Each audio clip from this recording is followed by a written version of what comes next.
Bueno, pues lo prometido es deuda. Como les anunciamos esta mañana, tendríamos ya una conversación sobre la situación económica en Centroamérica. Hay que recordar que muchos de estos países dependen de las remesas, dependen de lo que pasa en Estados Unidos, pero también dependen de lo que es el turismo. Y en el tema del turismo en particular, pues estamos viendo que la situación no está mejorando o no mejora a la velocidad a la que se esperaba.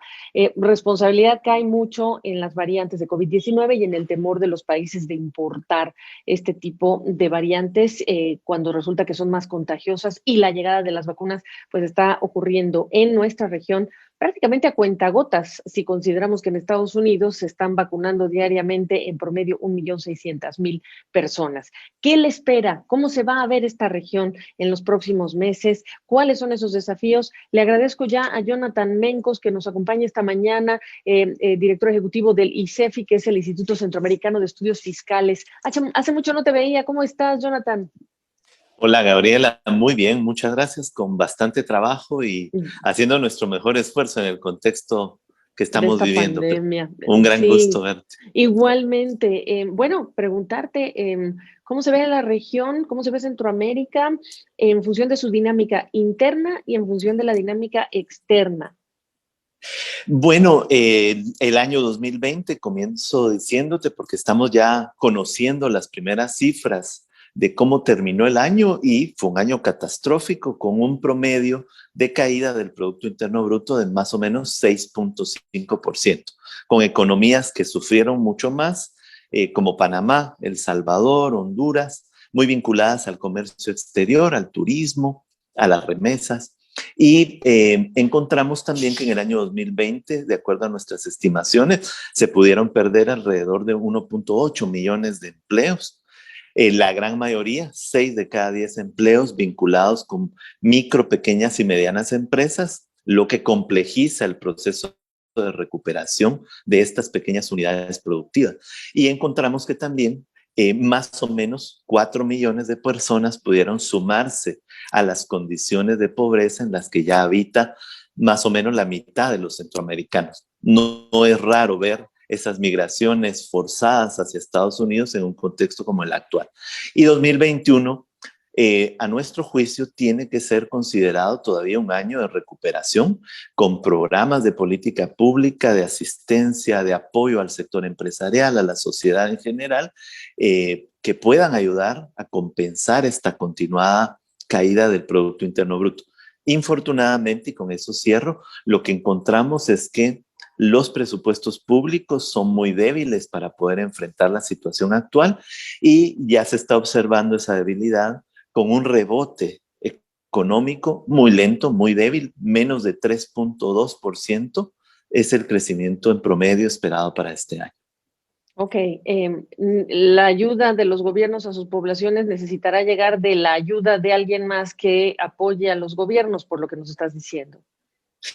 Bueno, es importante pensar que en el contexto actual necesitaríamos gastar un poco más y gastar bastante mejor, con más transparencia, una mayor rendición de cuentas, pero también necesitamos los recursos. Y entre 2020 y 2021, fíjate que el saldo de la deuda centroamericana se va a incrementar en 14 puntos del PIB, mientras la recaudación tributaria en promedio solo va a subir 0.4% del PIB.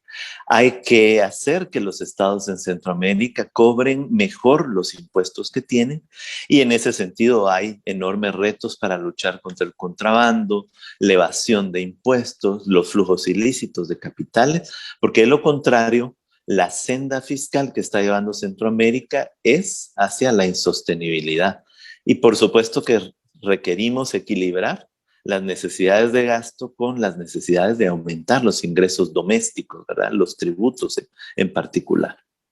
Para esos temas, tú sabes que apetito hay poco, porque hay mucha gente que Así ha es. perdido su empleo, hay negocios que todavía no encuentran la manera de decir, bueno, tengo demanda suficiente para no preocuparme, el asunto es paulatino, y en ese sentido, si no hay ese apetito y hay esa necesidad, ¿qué anticipas pueden ser las opciones que quieran asumir los gobiernos? Porque incluso Sí. opciones para recortar el tamaño de los estados, del Estado, tiende a ser una propuesta políticamente que llega casi muerta en muchos países, con los costos que eso Sí. implica para el resto del país.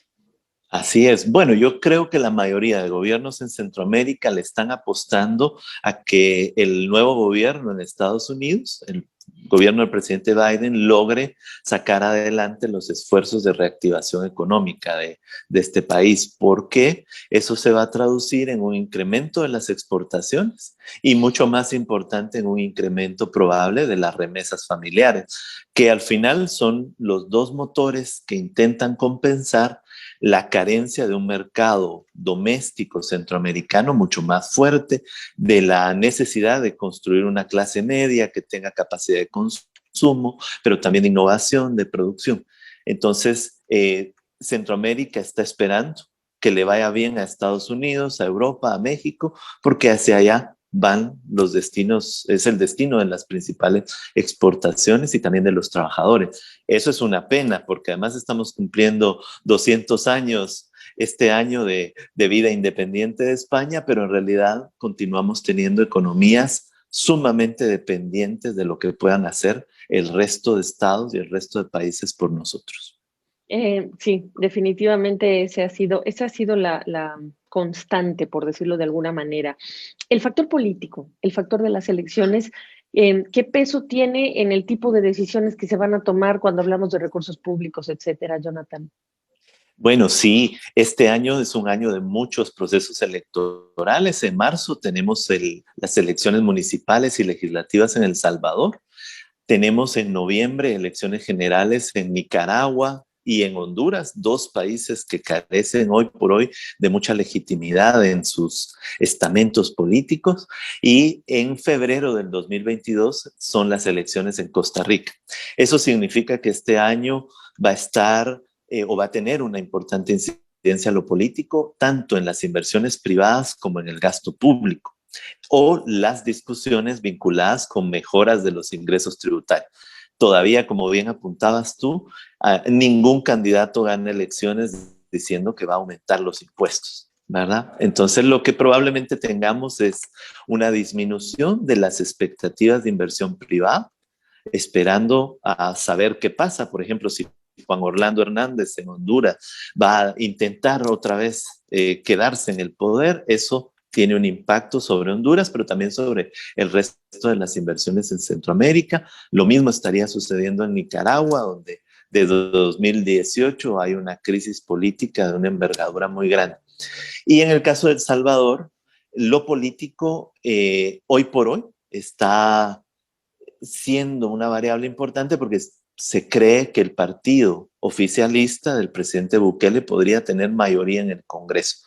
Eso significa un incremento probable de condiciones de autoritarismo, de problemas para una gestión económica mucho más transparente. Entonces sí, lo político va a jugar y está jugando ya un rol importante en lo que pueda pasar en Centroamérica. Eh, Eso significa que la intención de invertir cuando se hace tan necesario, Jonathan, cuando los gobiernos no tienen dinero y hay gente que opina muy visceralmente diciendo las empresas son unos corruptos y pinta con un brochazo la colaboración del sector privado, pues la realidad es que hay que recordar juntos que las autoridades y el gobierno son los que facilitan y deberían verse como los facilitadores de condiciones para que las empresas quieran crear trabajos, para que sea eficiente esa creación de trabajos, etcétera. Pero entonces, preguntarte, en los gobiernos actuales en Centroamérica, ¿qué papel le ven al sector privado? Políticamente puede ser redituable decir que no los quieres, pero un sector privado, y me refiero a las micro, mediana y pequeña empresa, no me refiero a los grandes consorcios que tienen ya pues Sí. influencia, ¿no?, en la esfera política y económica del país. Sí, bueno, mira, exceptuando algunos programas que se dieron en 2020 de apoyo a estas pequeñas unidades productivas, el resto del tiempo a mí me parece que no hay una comprensión del importante rol estratégico que pueden jugar las pequeñas, medianas empresas que en países como Guatemala generan el 80% del empleo. Me parece que ese sector económico está quedando muy relegado Y esto nuevamente tiene consecuencias muy grandes para la recuperación, porque, bueno, no podemos recuperar el empleo ni las condiciones de vida si no hacemos algo con las pequeñas y medianas empresas. Ahí nuestra sugerencia desde ICEFI siempre ha sido que los gobiernos puedan estudiar programas de apoyo para facilitar el acceso a tecnología, a crédito más barato, porque muchas de estas empresas se les hace imposible invertir. Y por supuesto la necesidad de crear condiciones para que el mercado doméstico, para que los mercados nacionales en Centroamérica sean mucho más robustos. Los altos niveles de pobreza en Centroamérica no son solo un problema ético, son un problema también económico para la región. Y si a eso le agregamos los altos índices de corrupción, los efectos tan devastadores que está teniendo el cambio climático y la imposibilidad de acuerdos políticos basados en un ganar-ganar de la sociedad, pues seguimos teniendo una Centroamérica que va por el camino no de la democracia del desarrollo, sino de la continuidad de problemas de ingobernabilidad. Yo creo, y en los análisis que hemos hecho sobre Centroamérica, que el cambio de gobierno en Estados Unidos también ofrece una oportunidad de cambios para la región. Esto porque, bueno, tú sabes que el gobierno de Biden ha ofrecido un apoyo de $4,000 millones, pero también ha ofrecido que ese apoyo debe ir de la mano con mejoras en la lucha contra la corrupción y en la búsqueda de acuerdos políticos más sanos. Fíjate que yo le pregunté hace algunos meses en ese momento flamante presidente del Banco Interamericano de Desarrollo, lo que Mauricio Claver Carone, cuál iba a ser la diferencia entre el Plan para la Prosperidad creado después de Biden, vicepresidente, llegar a Centroamérica por toda esta crisis de los niños no acompañados en la frontera.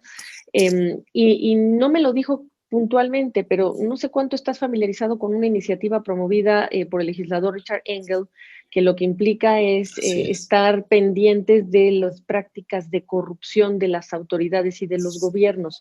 ¿Es esta la manera distinta en la que que Estados Unidos, piensas tú, obligará a la rendición de cuentas a las autoridades?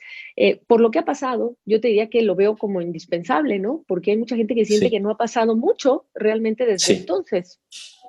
Sí, totalmente. Infortunadamente hay que reconocer que Centroamérica, los estados centroamericanos, son un cuerpo que está invadido de una corrupción que necesita un antibiótico y eso es algo externo. Ya lo que se puede hacer desde la institucionalidad de cada uno de los estados ya comprobó que es insuficiente. Tú, si observas las evaluaciones del índice de percepción de corrupción más reciente, vemos que Guatemala y Honduras están entre los 40 estados con la mayor percepción de corrupción del mundo. Nicaragua está entre los 20 estados con esa mayor percepción de corrupción. Y esa percepción, aunque es una percepción, en realidad guarda elementos concretos de la vida en Centroamérica. Se pierde el dinero público, se evaden muchos recursos vinculados con el pago de impuestos y por supuesto hay enormes caminos abiertos a la corrupción, que en épocas de crisis esos caminos se logran ampliar como resultado de que se abren espacios legales para compras más rápidas, para construcciones con menores requerimientos de calidad, de controles. Entonces vivimos en una Centroamérica en donde las personas desconfían muchísimo de lo público. Y lo cierto es que sin una administración pública efectiva es imposible lograr objetivos de desarrollo, metas de democracia. Así es que a mí me parece que la administración anterior de Estados Unidos fue muy permisiva con los gobiernos y con la corrupción. Y me parece que las primeras señales que ha dado la administración Biden van en el sentido contrario. Para poder apoyar la construcción democrática y de desarrollo de Centroamérica, hay que ayudar a limpiar la cloaca de corrupción que se ha convertido muchos de los partidos políticos y de los gobiernos que incluso no tienen ningún complejo para estar cerca hasta de narcotráfico y de todo lo peor que puede pasar en una sociedad.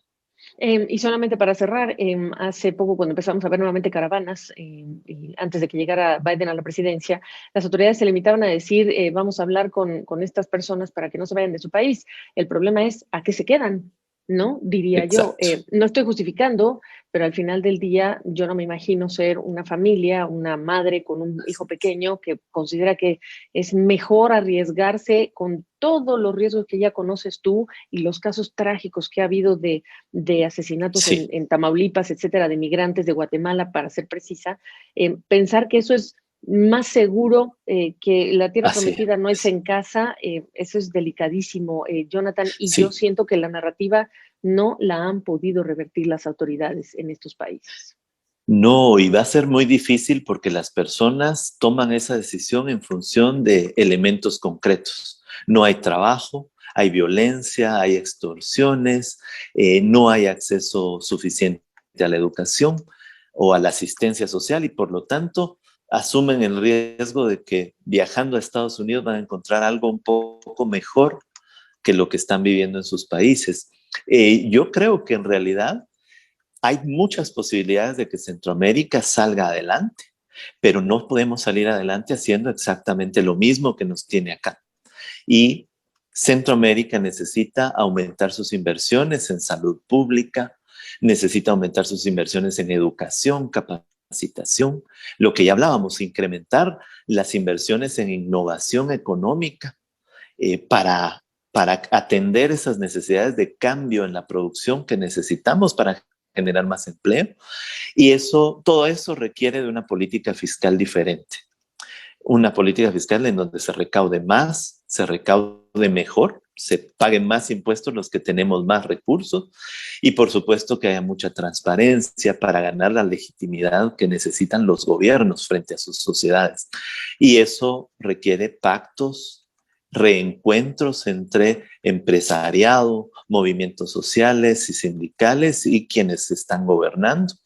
Y esos acuerdos sí pasan por hacer, como te digo, las cosas diferentes. No se puede pensar en una Centroamérica distinta cuando está siendo gobernada por partidos políticos que están cercanos al narcotráfico, que viven de la corrupción o que incluso se están enquistando en el poder como lo veíamos hace 40 años, ¿verdad? Pues así están las cosas. Yo te agradezco muchísimo que nos des este, bueno, primer vistazo, porque realmente es un vistazo generalizado de lo que es la región. Y si quieres, podemos pues meterle diente a cada uno de los países, porque es muy importante. Somos vecinos, México y Centroamérica, los países de Sí, Centroamérica, en muchas cosas nos necesitamos y así también es. esa coordinación que se tiene que dar en relación con Estados Unidos es muy importante. De momento, Jonathan, te agradezco esta visita. No, un gran gusto y sí, tenemos que platicar de cada uno de los países. Hay interioridades que vale la pena discutir y reflexionar. Y como siempre, un grato placer estar aquí contigo. Igualmente, pues vamos a emplazarlo ya, si quieres, martes y jueves, lunes, miércoles y viernes, y nos vamos por cada uno de los países en función de tus Muy bien, posibilidades. Jonathan que Mencos y así sea. Sofi, gracias.